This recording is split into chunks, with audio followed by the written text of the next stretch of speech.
Bana öyle geliyor ki yazının keşfi gibi yeni bir çağın başlangıcı içindeyiz. Ve nasıl ki yazı keşfedildiği zaman okuryazarlık önemli, toplumlar arasında bir fark yarattı. Dijital iletişimin de kendine özgü bir okuryazarlığı var. Ve onda akıcı olmak, kullanabilir olmak, bireyler arasında fark yaratacak, toplumlar arasında fark yaratacak. Ve bunun artısı da var, eksisi de var. Tahmin ediyorum, ister çocukluk hayatı olsun, ister ergen hayatı olsun, ister evlilik hayatı olsun, ister iş hayatı olsun, bu artı ve eksilerin hepsini göreceğiz. Ve o sorunları ortaya çıktıkça farkına varıp çözmeye çalışacağız. Çözebilenler olacak, sorunlar tarafından yutulup kaybolanlar olacak. Yani dijital iletişimin okuryazarlığı önemli olacak ve bu bireyin hayatında, ailenin hayatında, eğitim hayatında, ticari hayatta, toplumsal hayatta, siyasi hayatta, ekonomik hayatta bizim şimdiden bazılarını öngörebildiğimiz, bazılarını göremediğimiz değişimler olacak. Ve bunların artıları ve eksileri olacak. Bu artıları ve eksileri yönetebilmek meselesi ayrı bir beceri olacak, ayrı bir yönetim bilinci ortaya çıkacak ve bunun içinde uzmanlar gelişmeye başlayacak. Buna göre eğitimciler olacak, buna göre yöneticiler olacak. Yepyeni bir alan oluşuyor insanlık hayatında. Şimdiden görebiliyoruz hakikaten. Çocuklarını cep telefonuna kaptırdıklarını söyleyen anne babaların sayısı çok fazla. Farklı bir dinamik başladı.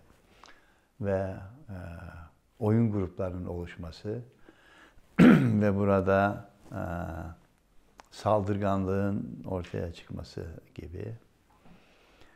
Ayrıca artık malumat öğreten eğitimin çöpe atılması gerektiğini söylüyorlar ki ben de öyleyim. Düşünmeyi öğreten eğitim ortaya çıkacak. Çünkü malumat, bilgi yığınla var. Hangi alanda istersen böyle saniyeler sonunda avucunda. Onun için etkileyecek kesinlikle. Hangi yönde ne kadar etkileyecek, artıları, eksileri ne olacak? Bunu takip etmek lazım. Ve buna göre hazırlıklı olmak lazım, uyanık olmak lazım. Ve etkilemeden korkarak biz dijital iletişimle kendimizi koruyalım, girmeyelim bu işin içerisine dersek çok süratle çağ dışı oluruz. O zaman gerçekten bizi çok olumsuz etkiler her yönden. İnovasyon sürecinin bir parçası olarak hem etkileşime açık olmak hem de uyum yapmak ki insan sürekli çağlar boyunca bunu yapmıştır. İlk aletin bulunmasından itibaren, atomu parçaladığı andan itibaren bütün bunu yapmıştır. Buna uymak zorundayız. Onun için telaşa kapılmadan bilinçli, insanın potansiyeline güvenerek bu değişime açık olmak lazım. Benim birey olarak ısrarla üzerinde durmak istediğim, bunun için böyle kameraya bakarak konuşmak istiyorum. Toplumun temel değerleri ne? Onun farkında olmak lazım. Ve bir inancımı söyleyeyim bu yaşta, bütün bu çalışmaların sonunda. Doğru değerleri, evrensel değerleri benimsemiş bir uygarlık oluşturmuş toplumlarda gelecek her zaman için olumlu yönde açılacaktır. Çünkü orada alttan alta bir biz felsefesi vardır. Dillerin, dinlerin, ırkların üstünde, hatta insanların ötesinde bütün canlıları kapsayan bir biz felsefesi vardır. Ve bu doğru değerleri yaşattığın zaman ailede, eğitim sisteminde, üniversitede, ekonominde, politik hayatında gelişim kendiliğinden gelir ve herkes yararlanır ve barış hakim olmaya başlar. Bu benim çok güçlü bir inancım ve bu yönde insanlığın düşe kalka istibdattan gerçek demokrasiye doğru emekliye yürüdüğünü görüyorum.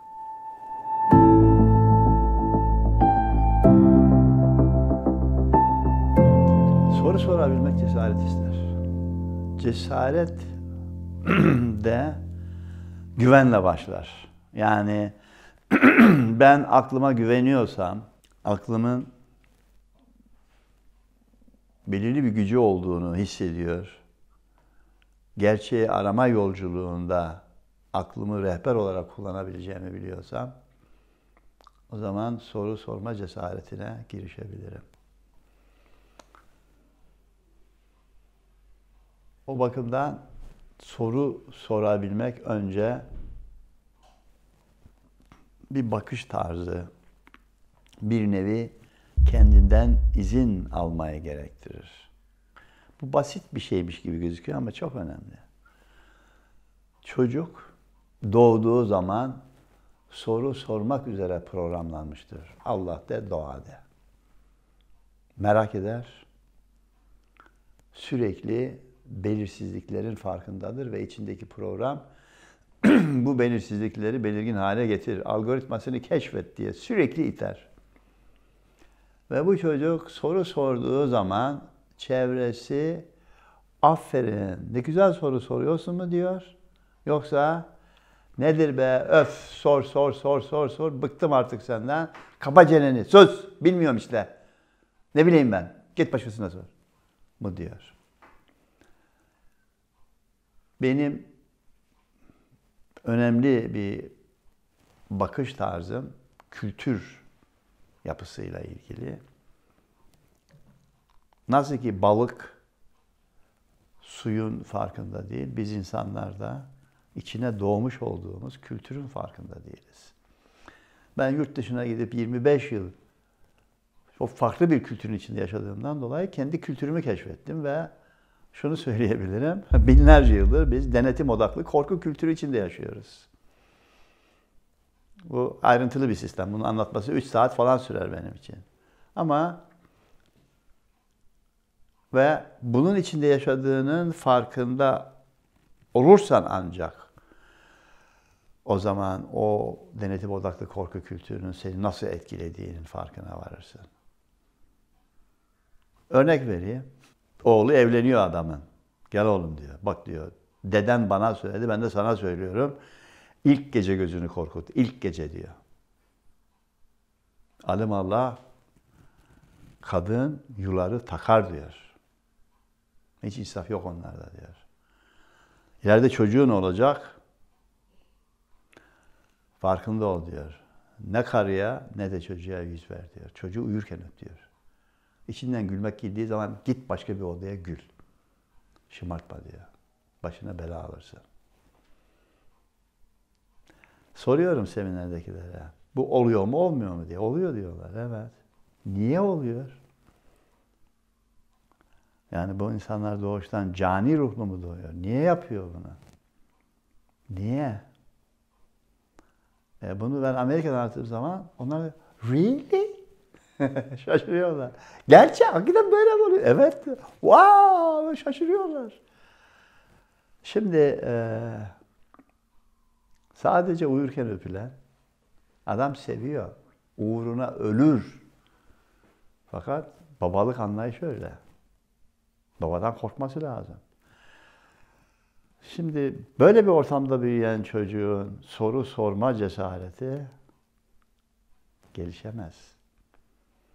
Öğrenilmiş acizlik diye bir şey 4, 5, 6, 7 yaşında cinsiyet rollerine bürünme, kültür robotu haline dönüşme hadisesi başlar.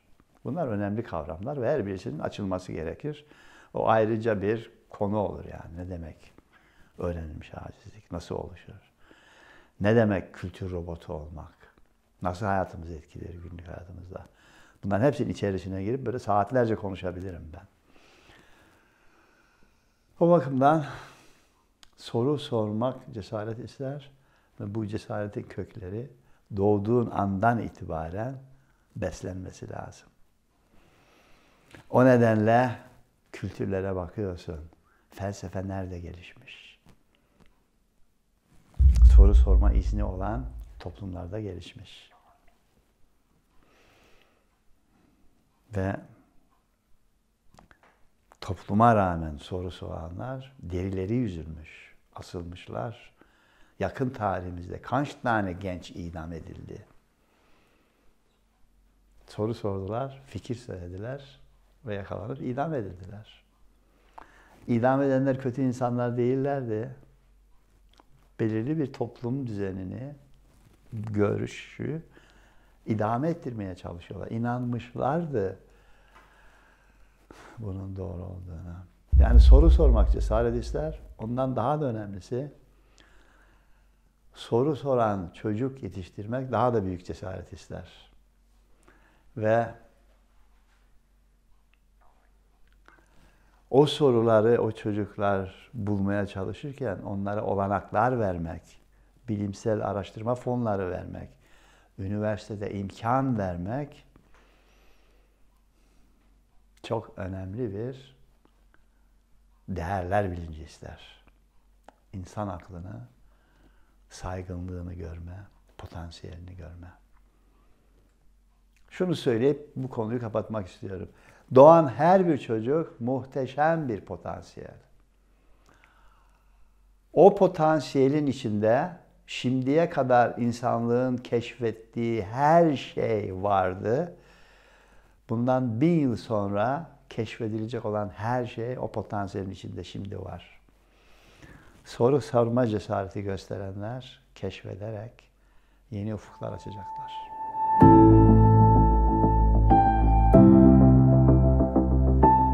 Özgürlük benim bakış tarzım içerisinde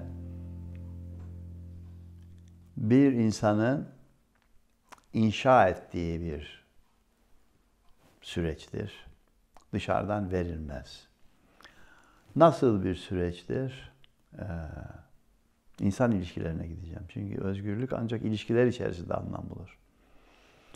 İnsan ilişkilerinde birinci aşama şu: iki insan birbirinin farkına varınca iletişim başlar. Birbirinin farkına varan insanlar arasında iletişimsizlik mümkün değil. Mutlaka iletişim var.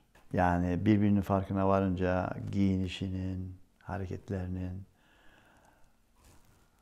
hal ve tavırlarının, mesafenin, söylediği, söylemediği her şeyin anlamı var.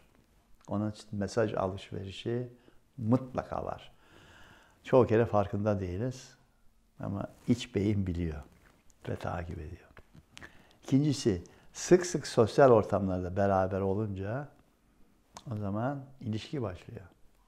Eşim diyorsun, öğrencim diyorsun, arkadaşım diyorsun, dostum diyorsun, mahallenin bakkalı diyorsun, doktorum diyorsun, öğretmenim, müdürüm diyorsun. İlişki, yakın arkadaşım diyorsun, dostum diyorsun, eşim, kocam, her neyse. Bu ilişki içerisinde yaşam anlamını buluyor. Yaşam, ilişkiler içerisinde ilmik ilmik örülen bir süreç. Yaşam bir ekip işi. Ve özgürlük de bu ilişkiler içerisinde anlamını buluyor. Şimdi bu ilişkinin içerisindeyken insanın iki doğası devreye giriyor. Bir tanesi sosyal kimliği. Sosyal kimliklerde de böyle ikiye ayırabilirsin. Bir tanesi doğuştan toplumun verdiği sosyal kimlikler. Sen bebeksin, sen kızsın, sen erkeksin, sen babasın, sen dedesin, sen amcasın, sen halasın, sen dayısın şeklinde. Bir de kazanılmış sosyal kimlikler var. Öğretmensin, doktorsun, polissin, müdürsün şeklinde. Onun için ilişkide sosyal kimlik. Ben kendimi tanıtırken Profesör Doktor Doğan Cüceloğlu, 17 tane kitap yazarıyım falan şeklinde mi tanıtıyorum? Doğan Cüceloğlu olarak mı tanıtıyorum? Vurgulamalar farklı. Bazı yerlere gittiğim zaman kişi diyor ki hoş geldiniz şirket müdürü diyor. Adam adını söylemiyor. Besbelli ki o ilişkide şirket müdürü işi görüyor. Veya çocuğu geliyor. Büyük oğlum diyor. O kadar. O sosyal kimlik işi görüyor. Öbürü öz kimlik diyorum. Ona can diyorum ben. Hayatın anlamı da bu öz kimlikten geliyor. Şimdi bir öğretmen sınıfa girdiği zaman sosyal kimliği öğretmen. Öbürünün kimliği öğrenci. Şimdi o düzeyde ilişki kurduğun zaman öğretmen-öğrenci ilişkisi olur. Ama insan insana ilişki kurduğun zaman özlerin ilişkisi ve öğrenci bunu hemen fark eder.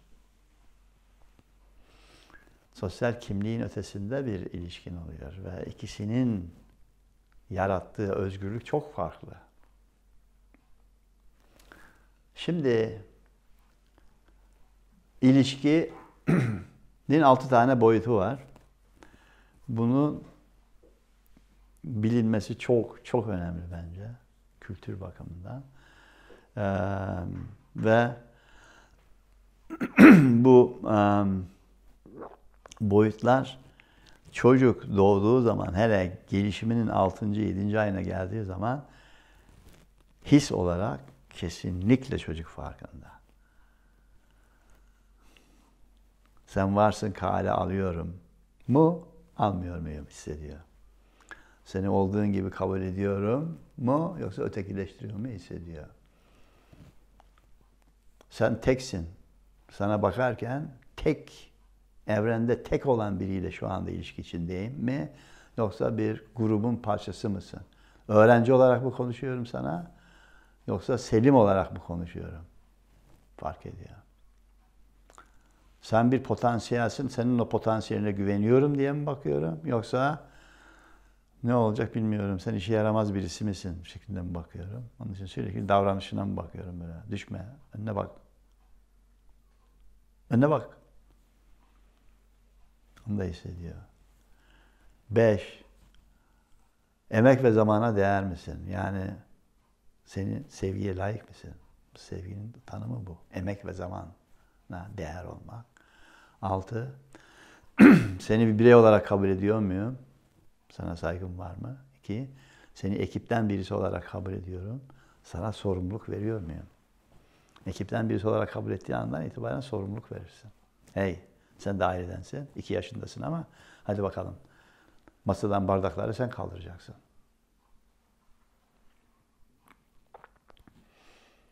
Ve yapılan beyin çalışmaları gösteriyor ki beyin eğer anne baba çocuğu var eden bir tanıklık boyutu içerisinde olursa gelişim salgıları salgılıyor. Çok önemli bir şey bu. Şimdi denetim odaklı korku kültüründe hep dış tanık önemli. Babanın dediğini tut, öğretmenin dediğini tut, müdürün dediğine bak, profesörün dediğine bak, başkanın dediğine bak şeklinde böyle sürekli onun gözünde var mıyım? Onun gözünde kabul ediliyor muyum? Onun gözünde değerli miyim? Onun gözünde güvenilir miyim? Onun gözünde emek ve zamana değer miyim? Ona ait miyim? Böyle. Böyle bir ilişkide özgürlüğün anlamı ne? Halbuki olgun, gelişmiş bir uygarlıkta ki ben bu kültüre gelişim odaklı değerler kültürü diyorum.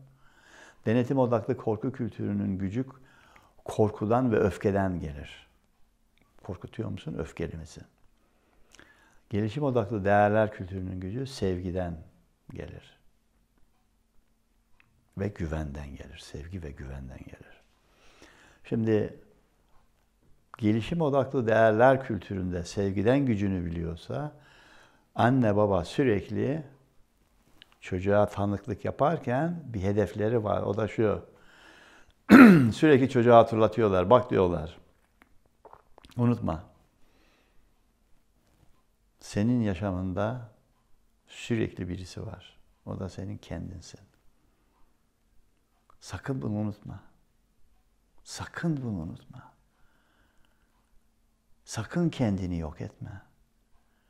Onun için hayatının en önemli tanığının senin kendin olduğunun lütfen hiçbir zaman unutma. Farkında ol. Onun için sen kendi gözünde var mısın? Kale alıyor musun? Bak evladım, bir dizi sayıyı çarp birbiriyle. Bunlardan bir tanesi sıfırsa sonuç sıfırdır. Eğer sen kendi gözünde yoksan sahip olduğun hiçbir şeyin anlamı olamaz. Mümkün değil. Kendin olduğun gibi kabul ediyor musun? Yoksa ötekileştiriyor musun? Görünüşünle, düşüncenle, cinsiyetinle, dininle, şu veya bir şekilde. Kendi gözünde sen değerli misin? Kendinle ilişkin senin evrende tek. Başka hiçbir kimse senin kendinle kurduğun gibi ilişki kuramaz. Kendine güveniyor musun? Ben yapabilirim diyor musun? Hata yap. Mümkün olduğu kadar fazla hata yap ki çok şey öğren. Ama kafaya taktığın şeyi ben yapabilirim diyebiliyor musun?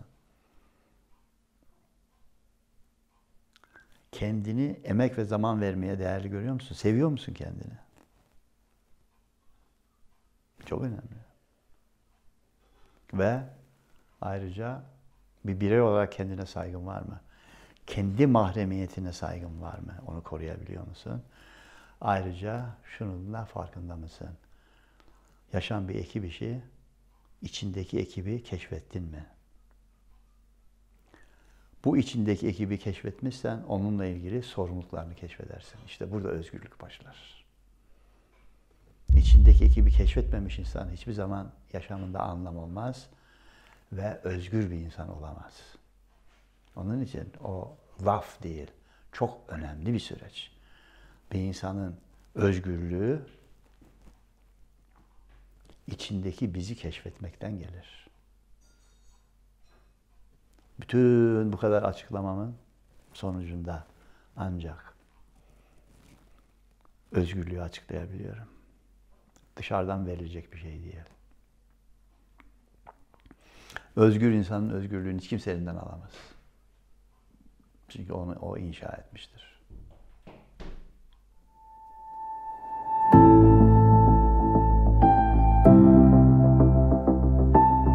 Bu denetim odaklı korku kültürünün farkına varıp, denetim odaklı korku kültürünün nasıl bir baş belası olduğunun farkına varılmadan bir yere adım atılamaz.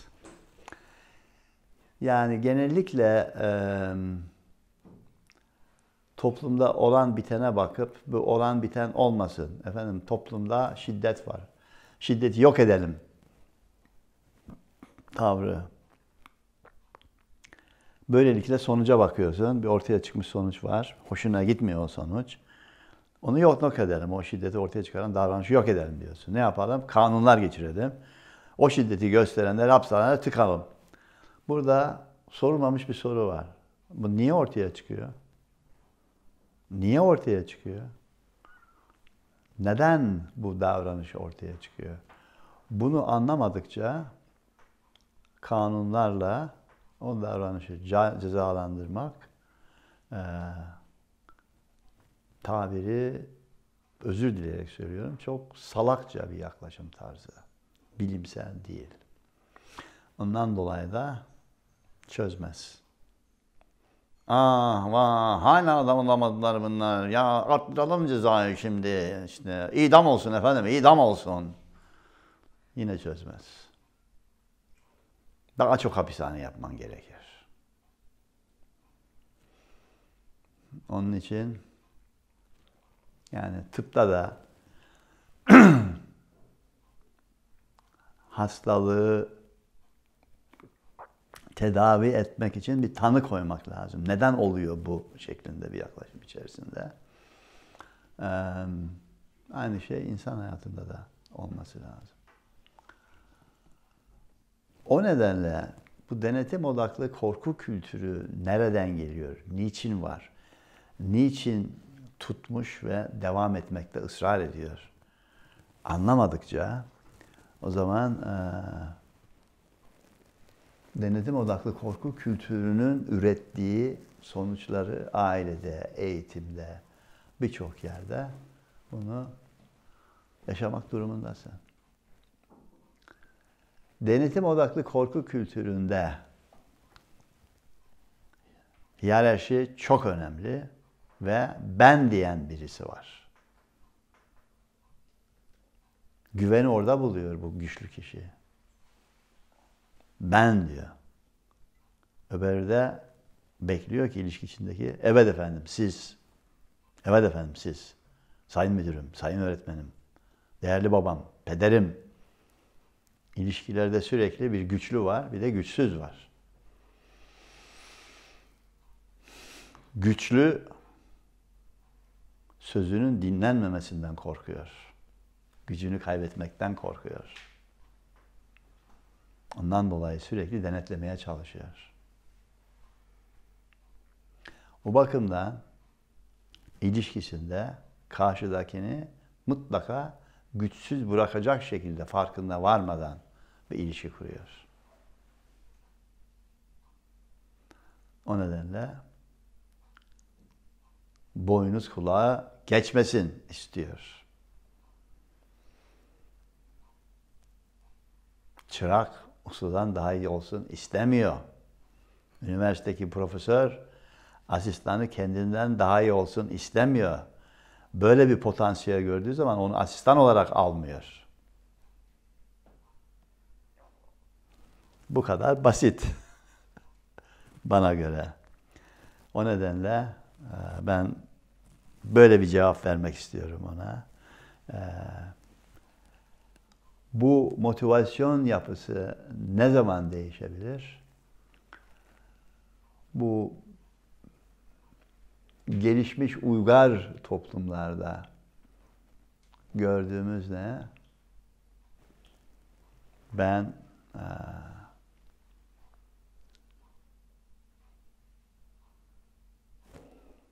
ki hakikaten şunu gördüm.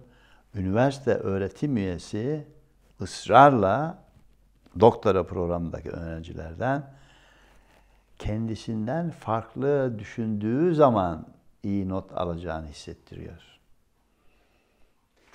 Ve ben ilk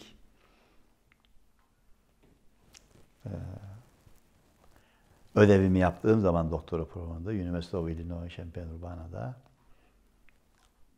35 sayfa falan yazdım. Ve muazzam bir araştırma yaptım. Götürdüm. Adam orta dedi. Ve söylediği not şuydu. Burada seni göremedim dedi. Çok güzel araştırma yapmışsın. Özetlemişsin. Ama senin düşünceni göremedim dedi. Sen neredesin? Ulan ben şimdiye kadar kendimi gösterdiğim zaman tokat yedim. İlkokulda da, ortaokulda da, lisede de, üniversitede de. Sen kimsin ki? Bana öbürlerin düşündüğünü söyle diyor. Biz de onu yaptık.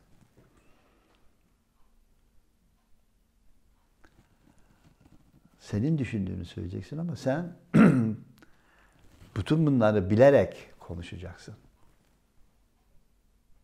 Ne kadar önemli.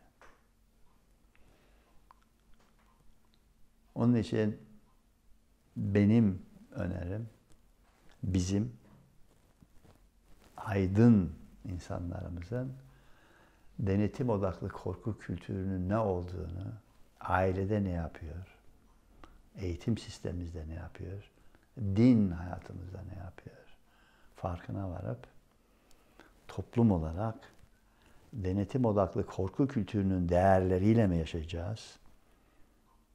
Korkulacak insan bulup evet efendim siz diyorsunuz, evet efendim diyeceğiz. Yoksa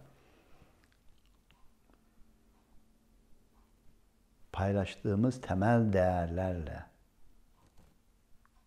liderimizi bir keşfetmek meselesi var. O zaman bizim lideri olma durumu var. Ve bunlar benim halkımın farkında olmadığı şeyler değil. Tasavvuf kültürüne baktığın zaman canın büyüğü küçüğü olur mu diyor. Allah her birine bir can vermiş. Vurma kuşu diyor. Buradaki biz bilincini görebiliyorsun. İnsan, kedi, köpek, kuş, solucan, sümüklü böcek, biz diye bir şey var. Müthiş bir saygı var orada. Yaşama saygı var. Bu değer paylaşıldığı zaman o zaman başka türlü bir güven oluşmaya başlar. Ve esnaf da bunu bilir. Ha, sadık mı der? O adam yazsın, isterse peçete kağıdına yazsın. Versin, senet olarak kabul ederim der. Ona güvenirim der. İşte o adam liderdir. Böylelikle değerlerden gelen bir güven var. Neden? Çünkü o kişi kendi tanıklığını keşfetmiştir. Gözüne hesap veren birisidir. Hiçbir zaman satılık olamaz. Çünkü bilir ki yok olur, hayatının anlamı kaybolur. Onun da bedeli yok. O bakımdan bizim hakikaten her bir annenin, babanın kendi ailesindeki temel değerleri keşfedip 5-6 temel değeri yaşatarak çocuk yetiştirmesi. Sınıfa giren her bir öğretmenin sınıfa girdiği zaman yaşatmak istediği temel değerler var. Burada bir anımı söylemek istiyorum. Bir konferans veriyorum Anadolu'nun bir şehrinde. 600 kişilik salon, 850 kişi var içeride böyle. Tıklım tıklım dolmuş. Dedim konuşmaya başlamadan önce bir varsayımımı kontrol etmek istiyorum dedim. Bana öyle geliyor ki dedim biz şöyle bir şey söylüyoruz toplum olarak. Kul hakkı önemlidir. Kul hakkı yememek lazım. Bana öyle bir izlenim var dedim. Doğru muyum acaba? Yok biz öyle bir toplum değiliz, öyle bir şey söylemiyoruz mu diyorsunuz yoksa? Çünkü dedim mezara konmadan önce hakkınızı helal ediyor musunuz diye de soruyorlar dedim. Doğrusunuz hocam dediler. Kul hakkına önem veren bir toplumuz. Tamam dedim, onu bilmek istiyorum. Bakın dedim, benim bu konuşmam bitecek. Sonra dedim, kitap imza atmak isteyeceksiniz. Fotoğraf çektirmek isteyeceksiniz. O zaman dedim, sizi gözleyeceğim. Kul hakkına riayet ediyor musunuz, etmiyor musunuz dedim. Önceden söyledim. Bitti. Ve ondan sonra sıra oluşması lazım. Bakıyorsun. Müdür en öne geçiyor. Yaşlılar, gençler, çocuklar böyle hemen hemen itili veriyor böyle. Böyle bakıyorum. Hani kul hakkı diyorum. Hocam falan. Onlar diyorum hakka sahip değil mi? Onlar kul değil mi?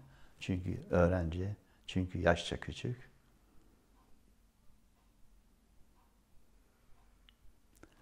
Yani konuşulan değerler başka, yaşatılan değerler başka. Utanılacak bir durumumuz var baktığın zaman. Ve utanmamız da lazım bence. Liyakat çok önemli. Değer mi yoksa tanıdık, bildik, ahbap mı işe alınıyor? Bu değerler konusunu konuşmamız lazım. Hiç kimseyi suçlamamak lazım. Bu toplumca bizim hepimizin sorumluluk alması gereken bir şey. İşte şunu şöyle yapıyor da bu bunu böyle yapıyordan dolayı değil bu. Hepimizin partiler üstü bir durum bu. Ve uygarlık paylaşılan değerler demektir. Teknolojiden falan oluşmaz. Paylaşılan değerlerdir. Kul hakkının önemli olduğu bir toplum müthiş bir uygarlık kurar. Ama lafta değil, gerçekten değerliyse.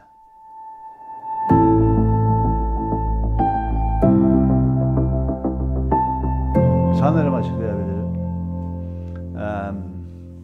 Biraz önce iletişimden bahsettim. Ondan sonra da ilişkiden bahsettim. İlişkide dedim, bir, insanın sosyal kimliği var. Bu sosyal kimlik de sosyal ilişkiler içerisindeki kimliğin, işte müdür diyorsun, öğrenci diyorsun, karı koca diyorsun, anne baba çocuk diyorsun, dede diyorsun, profesör doktor diyorsun, tıp uzmanı diyorsun, polis avukat diyorsun. Bu sosyal kimlik. Bir de öz kimlik var dedim. Yaşam orada anlamını bulur.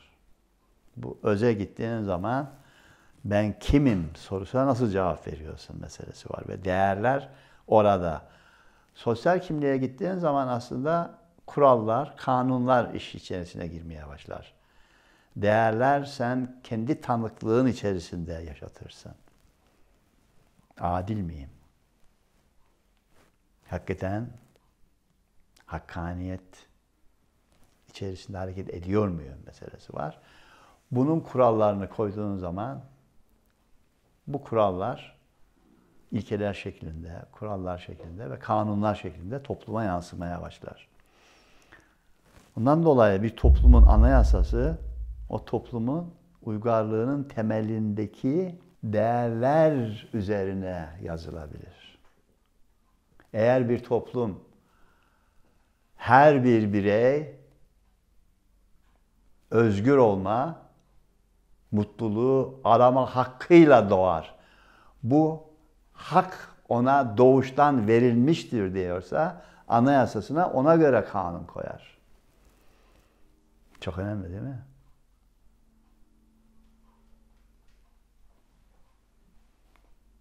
Her bir bireyin mutluluğu arama hakkı vardır. Anayasasına konmuş vaziyette. Bu çok önemli bir gelişim Kuzey Avrupa kültüründe. Birey aklını geliştirme ve kendi kişiliğini geliştirme özgürlüğüyle doğar.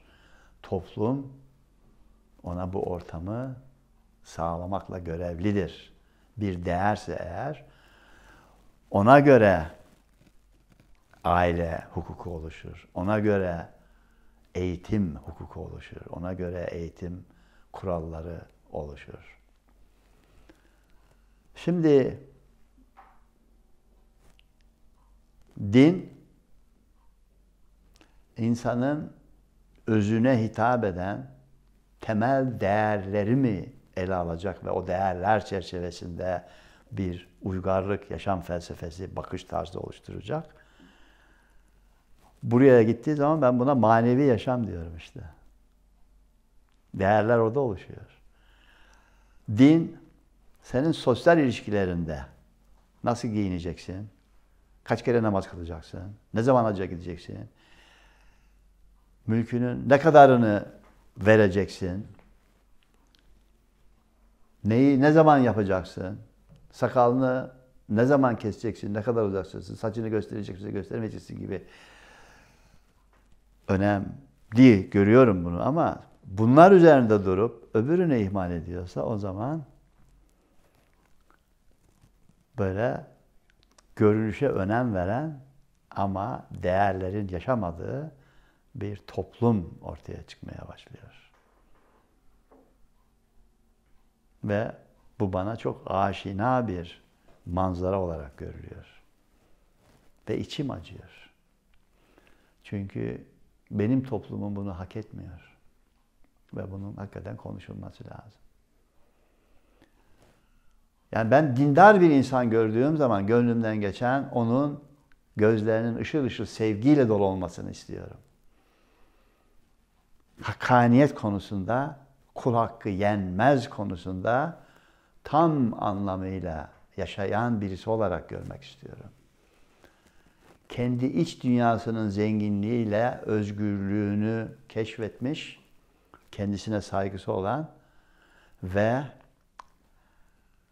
Allah'ın yaratmış olduğu her varlığa onun bir parçası olarak saygılı bir tavır içerisinde olmasını bekliyorum. Tasavvufa baktığımız zaman bunu görüyoruz. Yunus Emre'ye şöyle bir girdiğin zaman nasıl görüyorsun böyle? Nasıl? Ama bunu ihmal ettiğin zaman öfke dolu, kindar ve benim gibi düşünmüyorsan ve benim gibi inanmıyorsan seni kıtır kıtır keserim ve hiç de acımam tavrının yaygın olduğunu görüyorsun. Ve bu tabii bağnazlık diyoruz. Ve bunun mücadelesi sürekli devam ediyor. Eğer bir kültür denetim odaklı korku kültürü ise o toplumun din anlayışı da kesinlikle görünüş, kılık kıyafet ve korkudan beslenen bir din olacaktır. Ama bu benim toplumumu özünü temsil eden bir bakış tarzı olarak görmüyorum. Halk şiirlerine, ozanlarına, türkülerine girdiğin zaman bambaşka bir gönül zenginliğiyle karşılaşıyorsun. Ve o gönül zenginliği içerisinde yeni ufuklar açılıyor. O bakımdan o potansiyel benim toplumumda var. Dediğim gibi okuma yazma bilmeyen yörük karısı ben kuşa taş atarken vurma yavrum dedi. Ne var dedim, banlak gibi küçük kuş dedim. Oğlum dedi. Canın büyüğü küçüğü olur mu? Allah her birine bir can vermiş. Vurma yavrum, günah dedi. Şuradaki zenginliğe bak. Anladın mı? 10 yaşındaydım. Hayır. Ama hissettim. Anladığım zaman 42 yaşındaydım ve dedim, vay be! Şu biz bilincine bak ya! Vay be! Bunu Kızılderili kültüründe de görüyorsun. Ayı biraderden bahsediyor.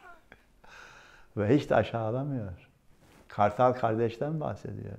Hiç de aşağılamıyor. Müthiş, zengin bir aileyiz. Böyle baktığın zaman.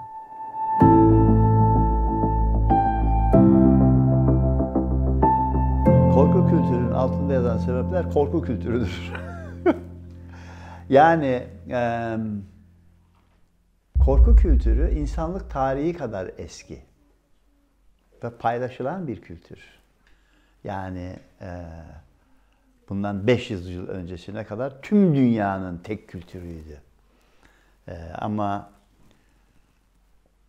değişik sosyoekonomik koşulların ve etkileşimlerin, coğrafi keşiflerin, etkileşimlerin sonucunda yavaş yavaş ve bu düşünme konusunda özgürlüğün bulunmaya başlanmasıyla felsefi tavrın izin verilerek konuşulabilmesiyle yavaş yavaş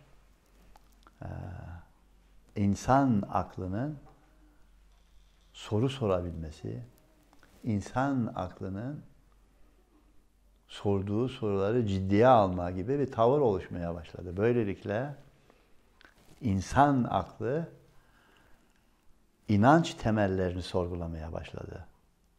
Ve akılla inanç arasında bir sohbet başladı. Ve sürekli birbiriyle sohbet eden duruma geldi.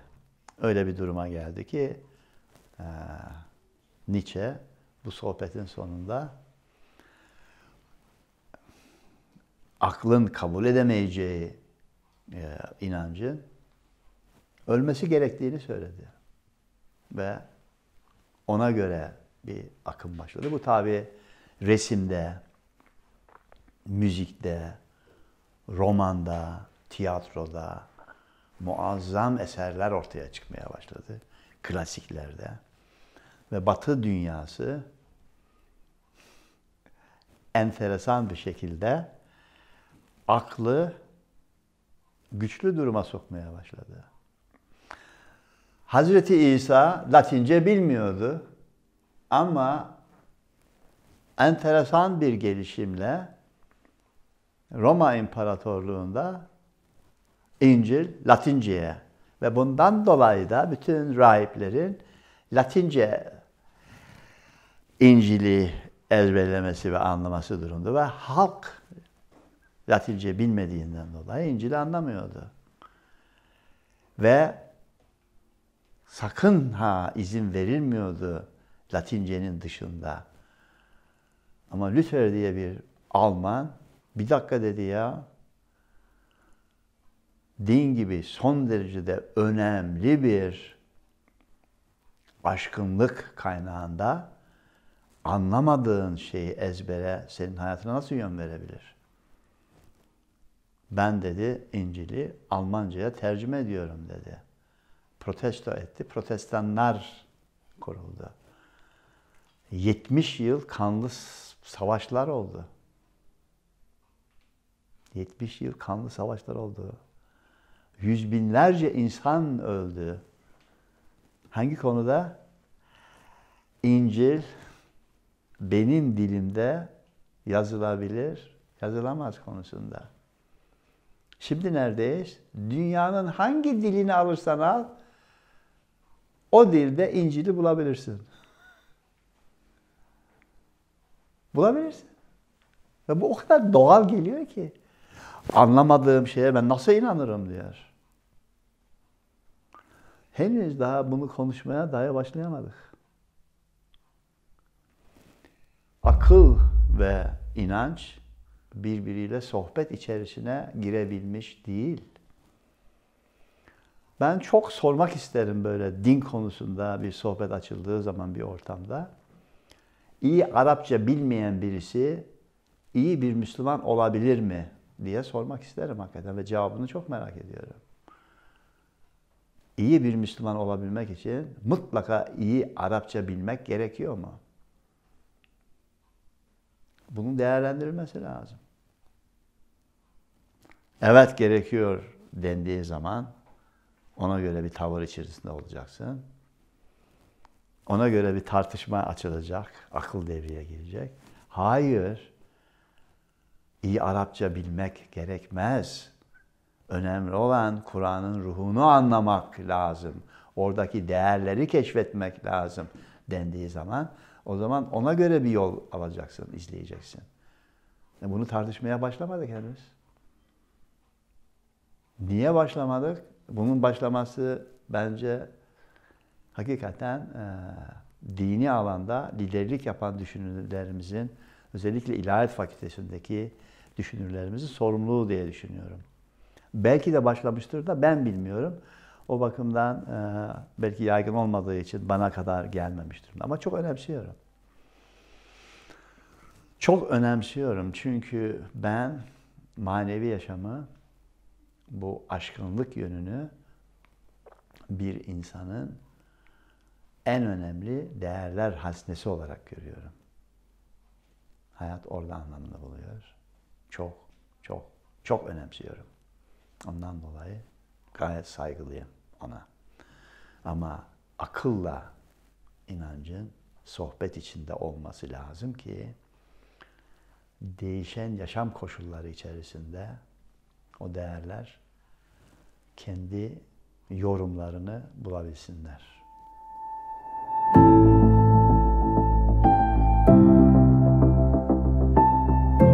Yani bu işte benim denetim odaklı korku kültüründe bir kültür robotu musun yoksa sen gelişmiş, kendi tanıklığını keşfetmiş, kendi gözüne hesap veren değerlerini keşfetmiş bir insan mısın bana geliyor.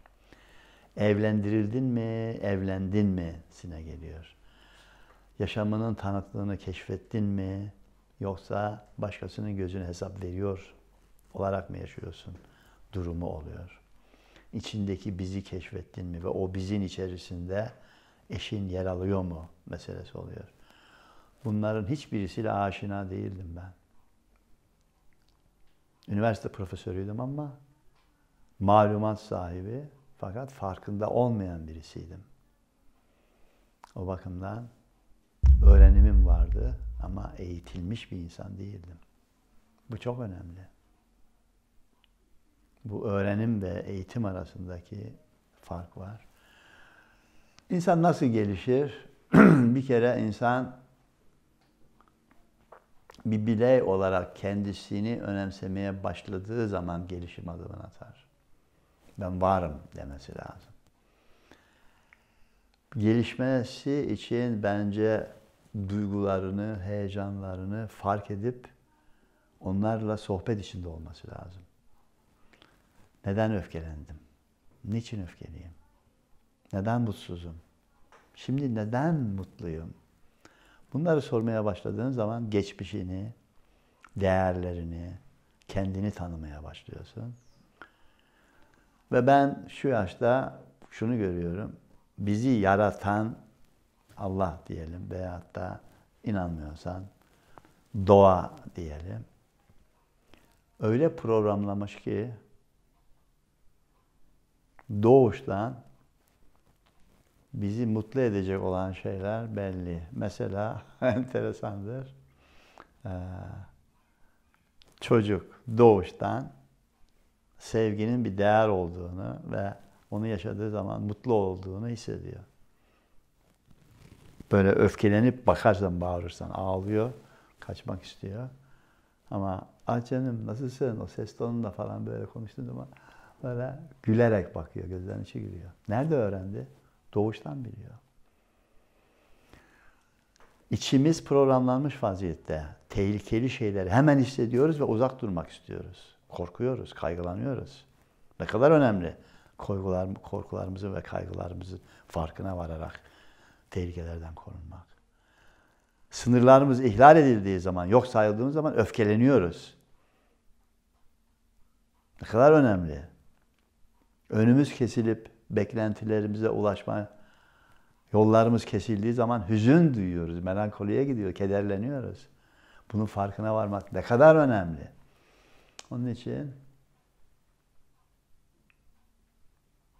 kişinin kendi duygularının farkına var. Onun için ben üniversite öğrencilerine konuşurken diyorum ki her gün 15-20 dakika kendinize ayırın. Bugün ben hangi temel duygular içerisinde yoğruldum? Neydi baskın duygularım? Not alın, üzerinde düşünün diyorum. Bundan daha önemli bir öğretmen olamaz hayatınızda diyorum. Ve bedavadan. Her gün geliyor ve sana özgü. Peki bunu niye yapmıyor? Çünkü korku kültürü içerisinde sen önemli değilsin. Sen ancak otoritenin gözünde önemlisin. Kendi gözünde önemli değilsin mesajı verildiğinden dolayı kendini önemsemeyen insanlarla dolu benim ülkem. Kendini önemsemeyen insan kendi duygularını da önemsemez. Etrafa baktığı zaman ne görüyoruz? Her yerde, her zaman, her şeyden şikayet eden insan yığınları görüyoruz. Benim şikayetim seninkinden daha iyi. Bak otur, ben 48 tane şeyden şikayet ederim. Sen 50 mi? Ben o zaman 72'ye çıkarırım. Yarışmamız bu.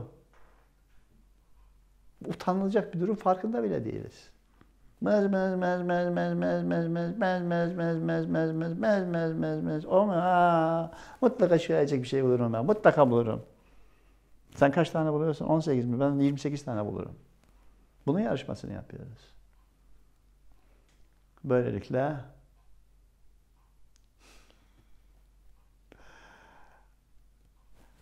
soru çözen insan değil, mızmız insan gözde oluyor. Ve bunun örneklerini sürekli görüyorsunuz. Aile içerisinde de, şurada da, burada da. Şimdi denetim odaklı korku kültürünün içerisinde yer aldığını anlamadan, yani bunun farkında olmadan bireyin bir çözüm getireceği meselesi, o zaman şey oluyor yani ben senin hastalığını çözerim, hiç senin vücudundaki sistemi hesaba almam, sadece vücudunu hesaba almadan efendim ben tırnağındaki bilmem neye dikkat ediyormuşum gibi bir tavır içinde oluyor. Saçma sapan bir şey yani o organın sisteminin bir parçası o hastalık. Ondan dolayı bakıyorsun adam yemesini değiştiriyor. Yemesini değiştirirken beraber alerjisi gidiyor. Gözü daha iyi görmeye başlıyor. Kalp atışı değişiyor. O hepsi değişmeye başlıyor. Neden? Temeldeki sistemi farkına vararak beslemeye başladı. Öyle olunca işte ben bir Amerikalıyla denetim odaklı korku kültürünün ürünü birisi olarak evlenip Kaliforniya'da doğmuş büyümüş özgür bir kadınla etkileşim içerisinde yavaş yavaş çok acı çektim ve acı çektirdim. Sonunda farkına vardım ki ya ben kötü bir insan değilim ve benim gibi insanlarla dolu benim ülkem. Kötü insanlar değiliz. Fakat farkında değiliz. O zaman benim kararım şu oldu. Madem ki hayatımda farkına varma şansına sahip oldum, ben de öyle bir şekilde anlatayım ki diğer insanlar da farkına varsınlar, ona göre karar versinler. Değişip değişmemek onlara bağlı. Ama hiç olmazsa farkına varsınlar. Bilmek farklı, farkında olmak farklı. Farkında olduğun zaman algılamanı etkiliyor, anlam verme sistemini etkiliyor.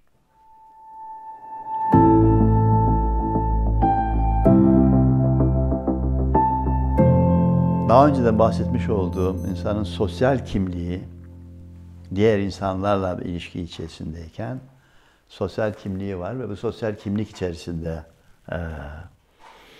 ilişkilenmesi. Öğretmenle beraberim, arkadaşlarımla beraberim, akranlarımla beraberim, kız arkadaşımla beraberim, annemle, babamla, ailemle beraberim durumu var.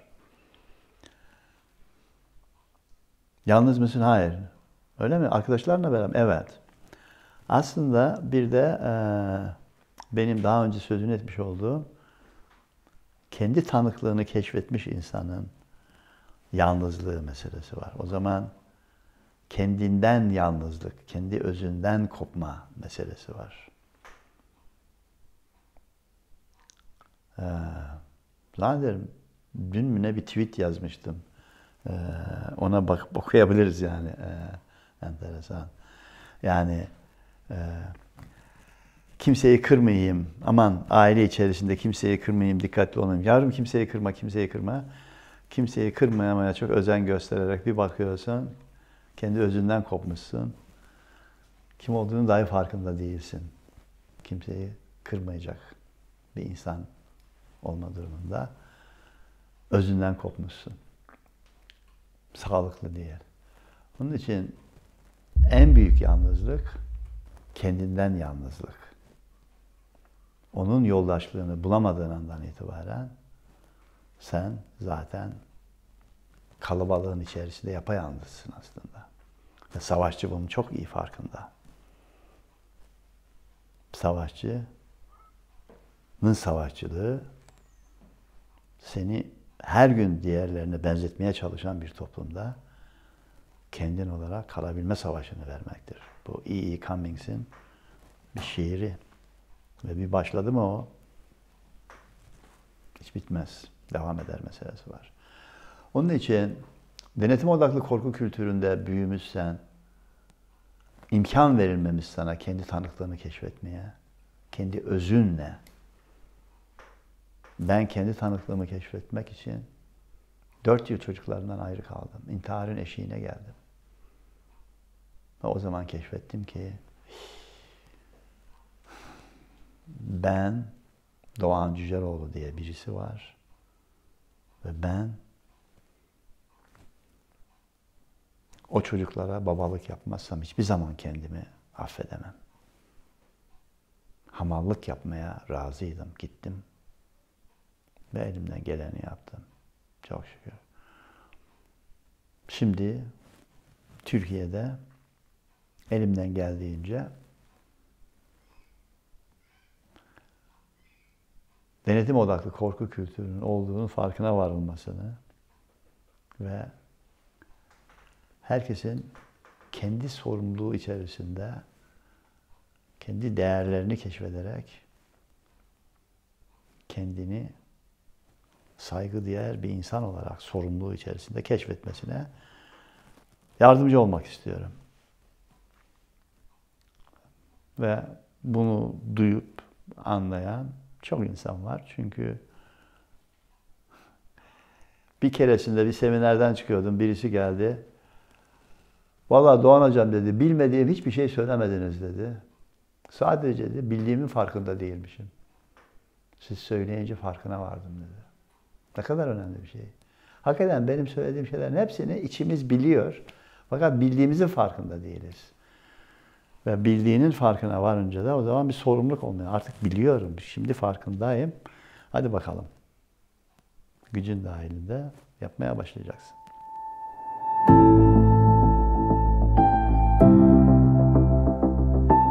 Yani çünkü mutsuz olan sadece sen değilsin. Farkına varmamış olduğun ekiptekilerin de zarar gördüğünün farkındasın. Ben çocuklarımı gördüğüm zaman onlardan 4 yıl ayrı kalmış olmamın onların hayatını nasıl etkilediğini görüyorum ve içim cız cız ediyor. Ama o acıyı çekmemiş olsam Türkiye'de kalmaya ve Türkiye'de bu farkındalıkların oluşmasına, çabalamaya bu kadar önem verir miydim sanmıyorum. Böylelikle hiç kimse bilmeyecek ama gerçek kahramanlar benim çocuklarım. Onlar ceremesini çekti. Ve burada insanlar eğer faydalanıyorsa benden, acısını benim çocuklarım çekti yani. Umarım adil bir dünya vardır. Bu şu veya bu şekilde onların hayatını zenginleştirir.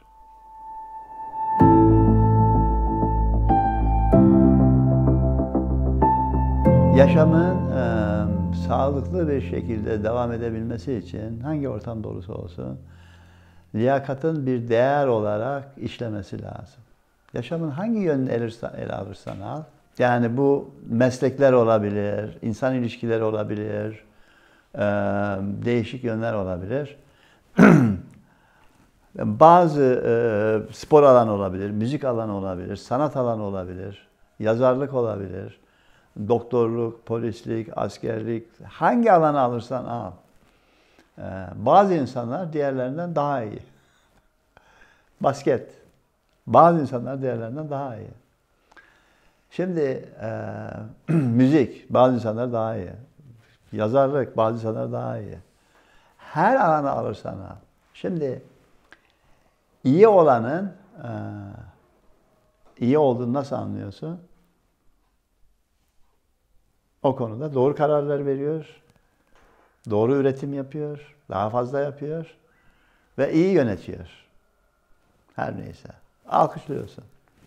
Şimdi sen bunu bir değer olarak gördüğün zaman o zaman doğru insanı ödüllendirmiş oluyorsun ve herkes onu görerek böylelikle bir değerler sistemi oluşmaya başlıyor. Yani çocuk bakıyor diyor ki ya ben baskete yönelirsem hakikaten yeteneğim var, hakikaten şunları yapıyorum. Ben o zaman takıma girerim, oradan bilmem ne olurum, oradan bilmem ne. Şimdi böyle gittiği zaman liyakat bir değer olarak işliyor diyelim. Ama yok oğlum olmaz diyorlar. Senin amcan şu partiden değil. Mümkün diye almazlar. Hadi. Önü tıkandı. Ondan dolayı böyle alınanların maç yaptığı bir yerde gayet tabii hiçbir zaman bir basket değeri kendisini göstermeyecektir. Bununla ilgili bir anım var. Bir televizyon sitesinden çıkıyorum. Hocam taksi çağıralım dediler. Çağırdılar. Bindim taksiye. İşte bindirenler hocam falan diye taksi şoförü de böyle bakıyor. Siz dedi ya profesör müsünüz dedi. Evet dedim. Neyin profesörüsünüz dedi. Niye soruyorsun dedim. Ya dedi benim yeğenim dedi işte biyokimya alanında dedi asistan olmak istiyor. Ve dedi demişler ki senin tanıdığın olması lazım. Tanıdığın olmazsa mümkün değil asistan olamazsın. Tanıdığın var mı? Siz de tanıdık olur musunuz ona asistan olabilmesi için? Şimdi gel sen o üniversitenin geleceğinden hayır bekle. Bugün toplumda o kadar yaygın ki kimleri tanıyorsun? Güçlüler çerçevesinde. Ancak o şekilde bir yere geçebiliyorsun. Şimdi şunu da görebiliyorum. Yani yönetim de diyor ki ya FETÖ'cüyse, ya altım oyarsa, görebiliyor musun nasıl güven konusu işin içerisine giriyor? Ve güven konusu olmadan. Onun için bizim aşiretten birisi olsun. Ona güvenirim ben. Durum oluyor. Hepsi birbirine bağlı oluyor böyle. Ve düşündüm. Yani motivasyon yapısını düşün. Üniversitedeki bir öğrenci. Mezun olduğum zaman kimin desteğiyle, kimin tanıdığıyla nereye müracaat edeceğim, nasıl iş bulacağım diye mi araştırma içinde olacak veyahut da olabileceğim en iyi eğitimi alıp liyakatla müracaat etme meselem mi olacak?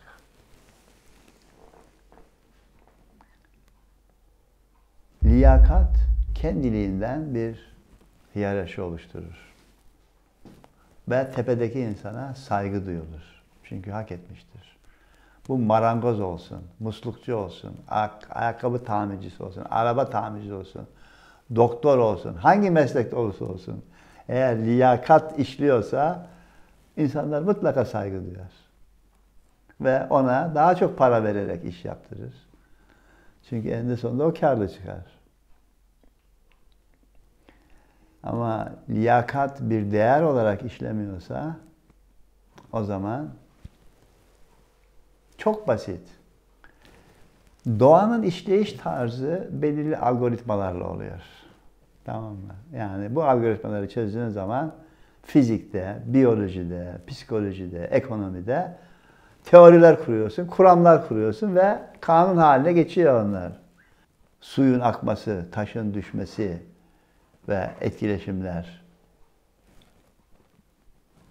Algoritmalarını keşfettiğin zaman ifade edebiliyorsun. Liyakat sahibi insan işte bunları keşfetmiş, uygulayan insan demektir. Liyakattan uzaklaştığın zaman o zaman sen dere yatağına ev inşa ediyorsun. O zaman da çöküyorsun. Deprem bölgesine, depremden korunamayacak türden evler inşa ediyorsun. Ve o zaman telef oluyorsun. Eğitimde de aynı şey oluyor, ekonomide de aynı şey oluyor. Ondan dolayı kaybetmeye, mahvetmeye, yok etmeye mahkumsun. Neden? Çünkü doğru yapanlar var, onlar sürekli güçleniyor. Bir toplumda bir tek şirket senin devletinin 3, 4, 5 misli üstün bütçede. Bu bir gerçek. Bu bir gerçek. Bunu nasıl izah edeceksin? Bunu eğer görmezden gelirsen 300 yıl sonra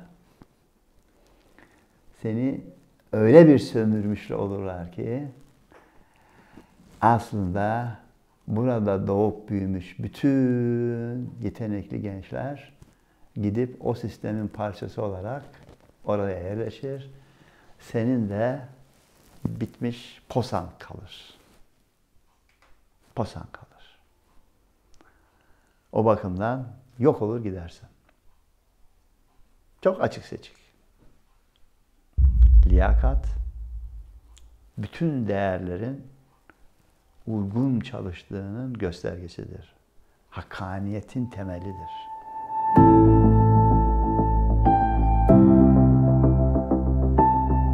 Kitap olarak, müzik olarak yaşamı keşfetmeme yol açan, farkındalığımı zenginleştiren alanlar oluyor ve o bakımdan malumat değil, böyle organik olarak benim özümü zenginleştiren, farkına varmamı sağlayan kitap, müzik. O bakımdan müzik olarak mesela halk müziklerini, folk müziklerini çok canlı görürüm. Özellikle Anadolu halk müziğini çok dikkate alırım ve halk türkülerini ve şiirlerini, ozanlarını çok dikkate alırım. Ve başka bir ülkeye gittiğim zaman da ona dikkat alırım. Ama insanın yaratıcı gücünü, doğasını, duygularını böyle matematiksel bir sistem içerisinde ele almış ve bir sistem halinde ifade edebilen Batı klasik müziğinin derinliği ve zenginliği var. Beni çok etkiler. Orada insan ruhunun karmaşıklığı içerisinde uyumunu görebiliyorum ve muhteşem diyorum. Çok önemli bu özümseme olarak görüyorum. Kitapta da ben yaşamın karmaşıklığı içerisinde alttan alta devam eden temel mekanizmaların farkına varan yazış tarzları, şiirde olsun, romanda olsun, baktığın zaman insanın karmaşıklığı var ama insanın özünün ifadesini gözden kaçırmamış durumları görüyorum. Onlar böyle çok hoşuma gidiyor. Böylelikle o özün diğer şeylerle ilişkisi içerisinde nasıl yaşadığı, nasıl anlam bulduğunu gösteren müzik olsun, roman olsun, şiir olsun, hikaye olsun, tiyatro olsun, o ilgimi çekiyor ve hakikaten mesela psikoloji alanında okuyan gençlere mutlaka dünya klasiklerini okumalarını söylüyorum. Mutlaka Türk edebiyatının güçlü yazarlarını okumalarını öneririm. Rus edebiyatının, Alman, İspanyol, Fransız ve İngiliz edebiyatının, Amerikan edebiyatının her neyse temel önemli klasiklerini okumalarını iyi psikolog olmak için gerekli görürüm yani. Çok önemli görürüm. Yapısal olarak bir sürü teknikleri uygulayıp ve bu yapı içerisinde oyunlar yapan müzik eserlerini, hikayeleri, tiyatro eserlerini falan da gördüm. Bir süre için bir moda oluşturabilirler ama onların klasik halinde evrensel devam edebilecek şeyler olduğunu hissetmedim ve olmuyorlar hakikaten böyle gelip geçiyor, gelip geçiyor. O insanın özüne dokunan, o özden kaynaklı olanlar kalıcı oluyor. Öyle görüyorum. Onun için bir Aşık Veysel mesela bence hem filozof, hem şair, hem müzisyen ve hem de manevi yaşam lideri. Öyle bakış tarzım var. Aşık Veysel bile bence ne kadar zengin olduğunu farkında değildi. İçinde geldiği kültür içerisinde müthiş bir yaratıcılığı vardı. Ve henüz tam anlamıyla da anladığımızı sanmıyorum.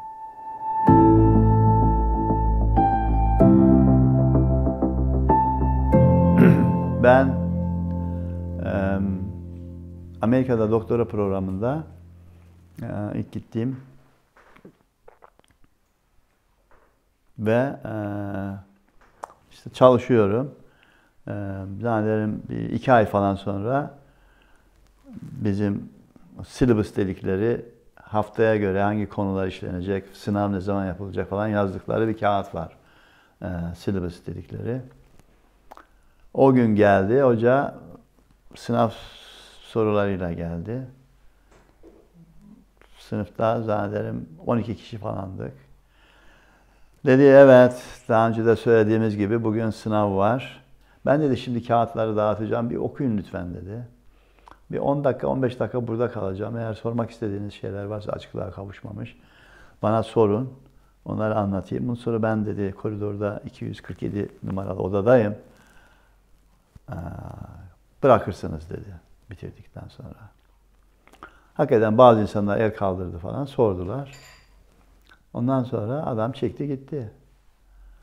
Ulan numara mı yapıyor diyorum yani.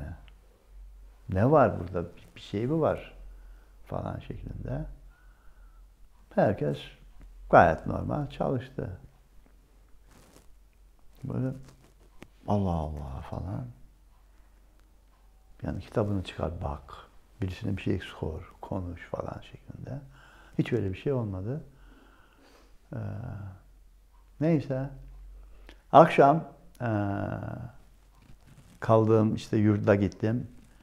Orada Ralph adında bir arkadaşım vardı böyle. Dedim Ralph, inanıyor musun bugün ne oldu dedim. O da önemli bir şey söyleyeceğim dedi. Ne oldu dedi böyle. Böyle bir şey bekliyor. Dedim işte profesörün adını şimdi hatırlamıyorum. Kahani'ydi galiba. Dedim Profesör Kahani geldi. Böyle böyle sınav kağıtlarını verdi ve adam çekti gitti sonra. Ralph böyle dinledi. Sonra bana baktı. Gitmese miydi Doğan dedi. O da benim hayret etmem hayret etti. Böyle baka kaldım. Ama dedim yani sınav durumu baktı. Doğan dedi. Utanmalısın kendinden dedi. Sen bir doktora öğrencisisin dedi. Yani orada kalmalı mıydı dedi. Nasıl bir bilim insanı olabilirsin sen ki dedi. Wow, düşüne kaldım.